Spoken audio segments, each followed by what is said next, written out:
आज हम आप लोगों को कूलॉम्स लॉ डिफाइन करेंगे। कूलॉम्स लॉ इलेक्ट्रोस्टैटिक ब्रांच का में ही पहला लॉ है कूलॉम्स लॉ। कूलॉम्स लॉ से हम फोर्स कैलकुलेट कर सकते हैं, इलेक्ट्रिक फोर्स। तो electric force Coulomb's, electric force is a conservative nature. Conservative और नॉन कंजर्वेटिव आप समझते हैं। कंजर्वेटिव मींस होता है पाथ इंडिपेंडेंट और non conservative path dependent force. जैसे कंजर्वेटिव फोर्स के लिए किसी कांटेक्ट सरफेस की जरूरत नहीं होगी, फोर्स अप्लाई होगा। जैसे ग्रेविटेशनल फोर्स, इलेक्ट्रिक फोर्स, इनको कांटेक्ट की जरूरत नहीं है, आप उसके दूर भी हैं तब भी आप इलेक्ट्रिक फोर्स का अनुभव करते हैं। जबकि नॉन कंजर्वेटिव फोर्स है, जैसे फ्रिक्शन। फ्रिक्शन है जब कोई भी सरफेस एक दूसरे से कांटेक्ट में आती है तभी फ्रिक्शन अप्लाई होता है। तो फ्रिक्शन है, विस्कस फोर्स है, ये होते हैं नॉन कंजर्वेटिव फोर्स। संरक्षी असंरक्षी बल हिंदी में बोलते हैं। तो कंजर्वेटिव फोर्स है हमारा कूलॉम्स लॉ। इसको इनवर्स स्क्वायर फोर्स भी कहते हैं क्योंकि ये डिस्टेंस का स्क्वायर का इनवर्सली प्रोपोर्शनल होता है, इसलिए इसको इनवर्स स्क्वायर फोर्स भी बोल सकते हैं और कंजर्वेटिव फोर्स भी बोल सकते हैं। कंजर्वेटिव एक नेचर है, तो उस नेचर के अंतर्गत कई भी फोर्स आते हैं, जैसे कूलॉम्स लॉ, ग्रेविटेशन में कई फोर्स आते हैं, तो ये कंजर्वेटिव नेचर का है। तो आ जाइए कूलॉम्स लॉ को हम डिफाइन करते हैं। कूलॉम्स लॉ मींस अप्लाई होता है स्टैटिक पोजीशन में। कोई भी charge particle in rest condition में है, उसके बीच में जो फोर्स हम लोग कैलकुलेट करते हैं उसको हम कूलॉम्स लॉ से कैलकुलेट करते हैं।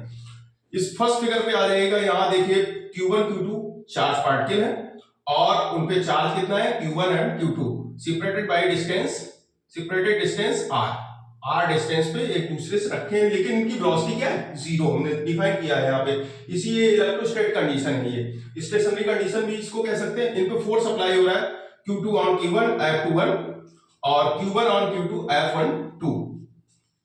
अब सबसे बड़ी बात यहाँ पे ये है कि ये अट्रैक्शन नेचर का है या रिपल्सन नेचर का है, इसलिए हमने दो डायग्राम आपको दिए हैं अट्रैक्शन और रिपल्सन डिफाइन करने के लिए। Product of charge particle is greater than zero, they it is repulsive nature.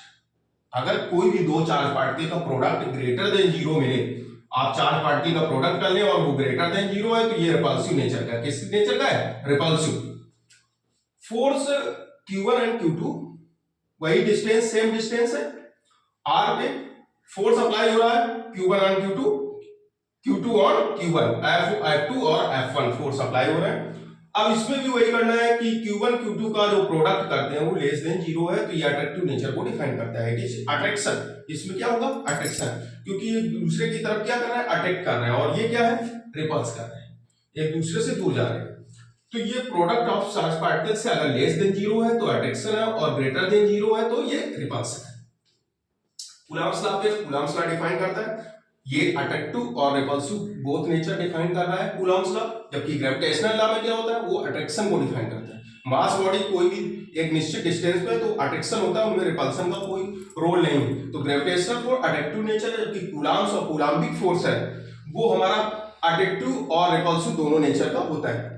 तो यहाँ पे फोर्स जो होता है, कूलम्बिक जो फोर्स है, इलेक्ट्रिक फोर्स है, इसी को इलेक्ट्रिक फोर्स बोल रहे हैं। इलेक्ट्रिक फोर्स क्या है, directly proportional to Q1 into Q2, product of two charge. दोनों चार्ज के क्या होता है, प्रोडक्ट होता है और उसके डायरेक्टली प्रोपोर्शनल होता है। जब सेकेंड में क्या है, जो कूलम्बिक फोर्स है वो इनवर्स स्क्वायर फोर्स है, इसलिए जो डिस्टेंस है दोनों को उनके inversely square of inversely proportional, उनका डिस्टेंस के बीच का स्क्वायर का इनवर्सली प्रोपोर्शनल हो जाता है। तो इन दोनों को कंबाइन कर लेते हैं, दोनों लॉस को, तो ये हो जाएगा I proportional to Q1 Q2 upon R square. ये प्रोपोर्शनलिटी यहाँ पे हमने अप्लाई की। जब प्रोपोर्शनलिटी को हम हटाएंगे तो हमें पता है हम क्या लगा देते हैं, कांस्टेंट को अप्लाई करते हैं। तो वो constant F equal to 1/4 pi epsilon naught into K Q1 Q2 upon R square. 1/4 pi epsilon naught एक प्रोपोर्शनलिटी कांस्टेंट है। 1/4 पाई एप्सिलॉन नॉट की वैल्यू आपको न्यूमेरिकल पर्पस पे याद रखना होगा। इसकी वैल्यू होती है 9 × 10⁻⁹ न्यूटन मीटर स्क्वायर पर कूलम स्क्वायर। इसकी यूनिट भी आपको ध्यान रखना पड़ेगा, न्यूटन मीटर स्क्वायर पर कूलम स्क्वायर। ये प्रोपोर्शनलिटी कांस्टेंट है 1/4 पाई एप्सिलॉन नॉट, इसकी वैल्यू है 9 × 10⁻⁹ न्यूटन मीटर स्क्वायर पर कूलम स्क्वायर। अब आपने एक यहाँ पे देखा होगा एप्सिलॉन नॉट। एप्सिलॉन नॉट क्या है, तो epsilon not permittivity of free space और वैक्यूम। वैक्यूम या एयर के लिए हम लोग परमिटिविटी एप्सिलॉन नॉट से लिखते हैं। इसको क्या होता है, इसको एप्सिलॉन नॉट लिखते हैं। इसकी भी वैल्यू आपको याद रखनी है न्यूमेरिकल के लिए।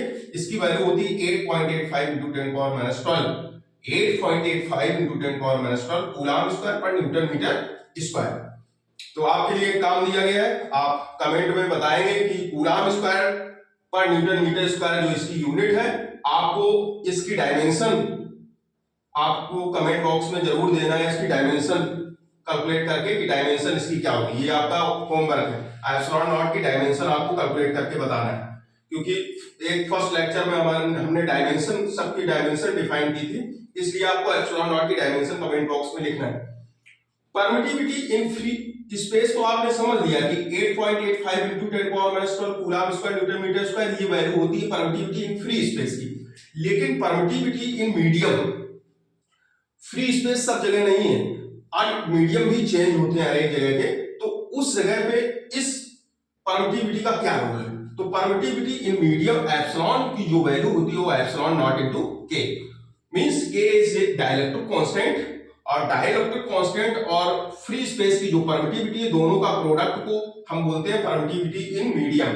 तो के डाइलेक्ट्रिक कांस्टेंट है, तो किसी भी मीडियम के लिए अगर आप परमिटिविटी आपको कैलकुलेट करते हैं तो उसको हमें किससे डिफाइन करेगा, एप्सिलॉन से। Epsilon is equal to epsilon naught into K. अब परमिटिविटी जो फ्री स्पेस की परमिटिविटी हो गई, वहां पे हमने एक टर्म यूज किया है के इज द डाइलेक्ट्रिक कांस्टेंट, और किसी बुक में इसको रिलेटिव परमिटिविटी भी कहते हैं। तो डाइलेक्ट्रिक कांस्टेंट और डाइलेक्ट्रिक कांस्टेंट आप सभी मटेरियल के लिए अलग अलग होता है। जैसे आपने अभी अधिकतर पढ़ते हैं एयर और वैक्यूम के लिए के इक्वल टू 1 लिख देते हैं, ये एक वैल्यू होती है इसकी के की। रबर के लिए डाइलेक्ट्रिक कांस्टेंट 3 होता है, आपको याद रखना पड़ेगा, क्योंकि कभी कभी न्यूमेरिकल में इस मीडियम को डिफाइन करता है कि रबर अगर मीडियम है किसी दो चार्ज पार्टिकल के बीच में, तो फिर उस पर फोर्स कितना होगा दोनों चार्ज पार्टिकल के बीच, तो आपको इस डाइलेक्ट्रिक कांस्टेंट की जरूरत पड़ेगी। तो रबर के लिए डाइलेक्ट्रिक कांस्टेंट कितना होता है, के इक्वल टू 3। माइका एक मटेरियल होता है, उसके लिए डाइलेक्ट्रिक कांस्टेंट होता है के इक्वल टू 6। वाटर के लिए डाइलेक्ट्रिक कांस्टेंट है के इक्वल टू 80, और मेटल के लिए डाइलेक्ट्रिक कांस्टेंट है के इक्वल टू इनफाइनाइट। ये इंपॉर्टेंट डाइलेक्ट्रिक कांस्टेंट को हमने यहाँ पे लिखा है, जो न्यूमेरिकल में आपको यूज करना पड़ सकता है, इसलिए इनको याद रखना है। वैक्यूम एयर के लिए या फ्री स्पेस, कभी कभी फ्री स्पेस भी यूज करता है टर्म, तो फ्री स्पेस वैक्यूम एयर के लिए के इक्वल टू 1, रबर के लिए के इक्वल टू 3, माइका के लिए के इक्वल टू 6, वाटर के लिए के इक्वल टू 80, और मेटल के लिए के इक्वल टू इनफाइनाइट। मेटल के लिए जो डाइलेक्ट्रिक कांस्टेंट होता है उसकी वैल्यू इनफाइनाइट। आप ये फिगर में ये देख लीजिए, टॉपिक हमने दिखाया है कि के डाइलेक्ट्रिक कांस्टेंट है, और इस डाइलेक्ट्रिक कांस्टेंट को अगर Q1 Q2 दो चार्ज पार्टिकल हैं, उनके बीच की डिस्टेंस r दी गई, इस बीच में कोई डाइलेक्ट्रिक कांस्टेंट का कोई भी मीडियम हम यहाँ पे रख दे रहे हैं, लाइक जैसे हमने रबर यूज कर लिया, तो रबर के लिए एक जनरल फार्मूला होता है, किसी मीडियम के लिए अगर फोर्स अप्लाई करते हैं तो Fm इज इक्वल टू होता है F एयर अपॉन K, यहीं से कैलकुलेट कर सकते हैं। K इक्वल टू 1 रख देंगे तो ये हो जाएगा F एयर का फार्मूला हो जाएगा। इससे किसका फार्मूला आ जाएगा, एयर के लिए। अगर K का मान यहाँ पे 1 रख दें तो ये हो जाएगा एयर के लिए।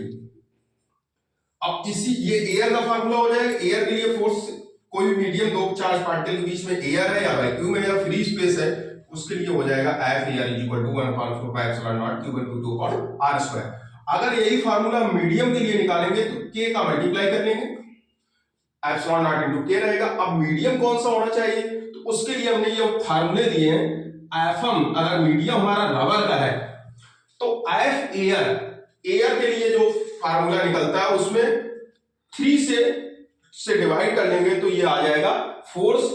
अगर यहाँ रबर मीडियम है, इसके बीच में रबर का मीडियम है, तो इनके बीच जो फोर्स निकलेगा वो एयर के फोर्स से 3 को डिवाइड कर लेंगे, क्योंकि डाइलेक्ट्रिक कांस्टेंट की वैल्यू कितनी होती है, 3। इसी तरह से माइका के लिए F air is equal to F upon 6, water के लिए F एयर अपॉन 80, क्योंकि K की वैल्यू आपको वेरिएट करना, उसी में वेरिएशन लाना, क्योंकि K की वैल्यू डिफरेंट है और तो सेम रहेगा एयर के लिए। इसी तरह से मेटल के लिए F air upon infinite, 1 upon infinite की वैल्यू क्या होती है, 0। तो अगर मेटल मीडियम है किसी भी दो चार्ज पार्टिकल के बीच में और मेटल हमने यहाँ पे है, तो यहाँ पे हमारा जो फोर्स हो जाएगा वो हमारा क्या हो जाएगा, 0 हो जाएगा, क्योंकि वो रिफ्लेक्टेड इलेक्ट्रिक फील्ड लाइंस को कैंसिल करता रहेगा। ये कंडक्टिव मीडियम है तो यहाँ पे ये 0 हो जाएगा, तो ये Fm मेटल के लिए हो जाएगा F air upon infinite equal to 0। तो ये बहुत ही इंपॉर्टेंट टॉपिक है आपको इस अपने बेसिक कॉन्सेप्ट को क्लियर करने के लिए। एग्जामिनर कभी कभी पूछ देते हैं कि आप अट्रैक्शन और रिपल्शन को डिफाइन कर लीजिएगा, कभी कभी डायरेक्टिव कांस्टेंट के विषय में आपसे पूछते हैं। तो ये एक जनरल वीडियो आपका है, डायरेक्टिव कांस्टेंट, कूलॉम्स लॉ किस तरीके से आप डिफाइन करेंगे, इसकी ये इंपॉर्टेंट टॉपिक है, इनको आप बहुत ही अच्छे से नोट कर लीजिएगा। ये बहुत ही उपयोगी आपके लिए आगे के लिए कॉन्सेप्ट आपका इसमें क्लियर हो जाएगा।